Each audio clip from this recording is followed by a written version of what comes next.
Hey folks, it's Finn. The theme of this t-shirt may give away what I'm going to talk about this week. Yes, it's a long-awaited lower surgery catch-up.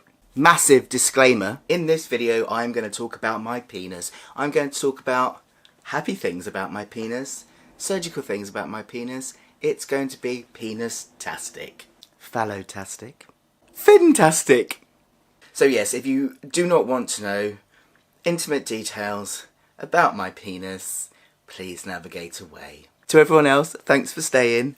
Strap in. So, on the 9th of August this year, 2018, I had the final stage of lower surgery, which for me, stage 3, erectile prosthesis.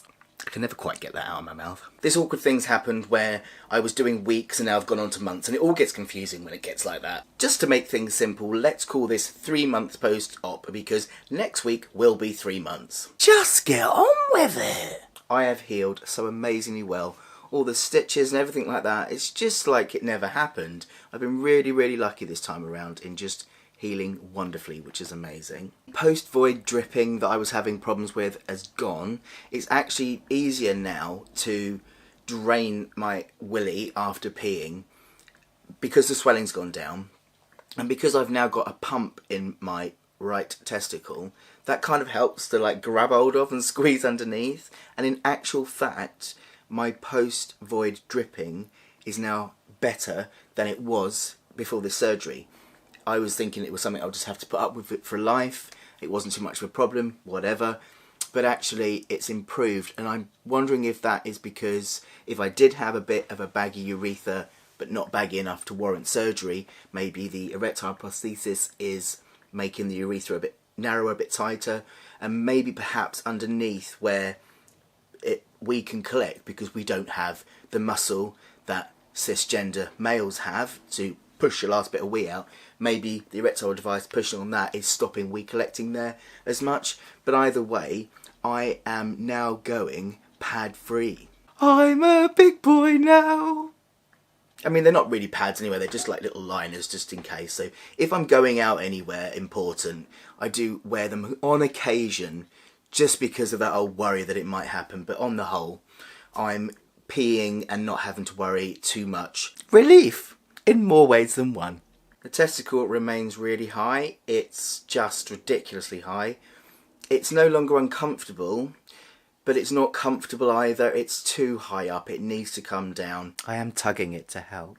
But if it doesn't, it is a simple fix. I mean, it's just that it's kind of right on my base dick. So when I get a mini erection, it can feel quite uncomfortable. I mean, the good thing is, I can't access my base dick really anymore because it is hidden under this testicle. I don't need to, thank goodness. I'm finding I can pleasure myself without having to worry about hitting certain spots anymore, which is lovely. But yeah, I would like to be able to find it again, because I did quite like his little mini erections. And as I say, when it's getting mini erect under that testicle, it's a little bit uncomfortable, so I would like that testicle to be shoved down a bit more, so hopefully we can do that at some point later. In the meantime, I'll keep tugging. I'm still pointing left, but the other night I was pumping up and I squeezed a bit harder than normal, and I kind of pulled him to the front and to the side and moved him around as I was pumping. I let go, and there he was, stood up proud. He was almost saluting. He still has a slight bend to the left, and when you look at him on the front, he kind of curves a little bit, and he definitely goes that way. But whereas before, there's my legs, whereas before he was kind of going over here and just down towards my knee. Yeah, my penis is that big. No, it's not. So basically it was pointing at the floor, but now he's pointing up. I mean, not right in my face, but like, you know, out, sticking out, ding, like he should do, rather than like down there, which is amazing. It was so exciting, I had to take a video and send it to Chris. As you do. Now, I know what you're all dying to know. Does it work? In my last catch-up, I was talking about reaching 6 weeks post-op and being able to play with myself, which is still one of my favourite pastimes. Flying solo, yes, it works fine. I no longer have to do the things I used to do to make sure I reach the happy place. I can have a wank like any other chap does, and it works. Oh, but you mean the other thing. Okay, serious topic for a minute, right? Because I want to talk about something that happened that shocked me quite a lot. I don't know why I'm laughing, because it's really not funny. Me and my partner had kind of planned for like an evening of me losing my virginity. Yeah, I'm 44 and I'm a virgin. It didn't go as planned at all. I couldn't get him in. And I really tried. This was before the pointing straight up thing. He was still going to the left. And if you imagine a straw, when you bend a straw, it gets then a weak point at the bend, doesn't it? And that's what was happening. Where my penis was going to the left, and then I was pulling him forward to be able to go in, that bend then was making, whenever I put pressure on him to push him forward, was bending like that. So it didn't work, right? Which I thought I was prepared for. I really wasn't. Chris was lovely, but I think I completely freaked him out because I went into one of the most deepest, scariest dysphoric moments I've been in for some time.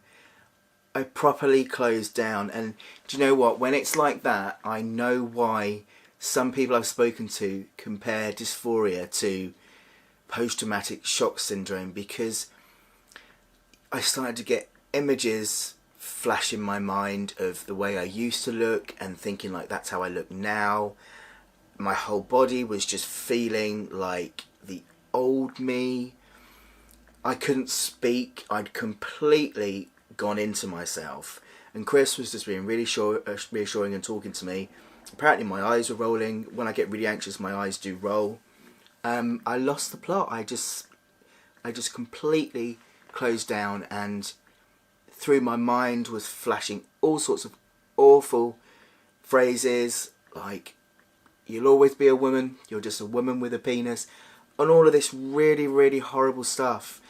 And I wanted to be able to tell Chris, but at the same time I was worried that if I say Chris, I'm feeling like I'm a woman with a penis, then my worry is then he'd see me like a woman with a penis. And so I was thinking, I can't tell him. But I knew I had to, because the poor guy was being really reassuring, but worried about what had happened to his boyfriend right there and then. So I told him, you know, it was the hardest thing I've ever had to say out loud. You know, this is one of the things about dating a person that isn't trans and has no experience with trans people that's worrying, because for me, he's accepted me as the man I am, no questions asked, and in him doing so, my dysphoria is so much better because of knowing that he definitely sees me as the man I am, and that's so affirming. And so the last thing I wanted to do in that moment was tell him something like that might, you know, damage his way of looking at me. It was a real risk. And he was just amazing. You know, he has no experience of trans lives, trans dysphoria, all of that. And yet he just knew what to say. And the reason he knew what to say is because he's a partner who loves his partner. And when someone loves someone, it doesn't matter if they completely understand where that person's coming from. The love just comes out, and they just do the right thing, and he did. And he was incredible, and I just kind of cried a lot, shook a lot, and then crashed out. And we've talked about it since, and we haven't tried again since. We've had sex, but I've not tried again since because I'm just not ready to deal with that again yet. But, you know, I didn't expect it. It was a real shock for this to happen. I've got to say, the last thing I was expecting was to feel that much dysphoria again. I haven't felt that much dysphoria since, like, probably before top surgery. I think I just built it up into a big event, and I think the enormity of everything kind of hit me then, that this is the end of transition. You know, it all just means so much, doesn't it? So it was a bit weird. So for anybody out there who's had their final stage and they're yet to embark on this, bear in mind that this might happen, that you might end up triggering off something that you don't expect. So just prepare for that. Thank God for my amazing boyfriend. I'm absolutely fine. You know, I'm just biding my time now to try again. I just need to strengthen myself up a bit, and I think I need to do a bit more bonding with my penis and get used to what he does and how he works more. And I think I hadn't been doing that until recently, because there was still that worry, what if it goes wrong and I need to go back to surgery and blah blah blah blah blah. But now I feel relaxed. I can feel myself really bonding with my penis. So I think just some more of that needs to happen. Just some more exploring without going the whole way, I think, is what's needed right now. I am a 44-year-old virgin. I've never owned a penis until recently. It's going to take time, and I need to remind myself of that. But I tell you what, on the whole, everything is just absolutely wonderful. And to be able to practice, well, you know, it's a chore. I am in the process of updating my Tumblr. Lots of people have asked what's happening with that. Am I updating more pictures and videos? And yes, I will. It's a combination of a couple of things, really. The first one being that life has just got really hectic at the moment, and I'm having to prioritise whilst I get into a new routine. And also, putting something so intimate as my penis on the internet needs a lot of thought beforehand about what I can and can't cope with, if you know what I mean. Thanks for watching, everybody. If you like my videos, give them a thumbs up and do hit that subscribe button to be kept up to date with all the regular Finnstalments. Bye bye.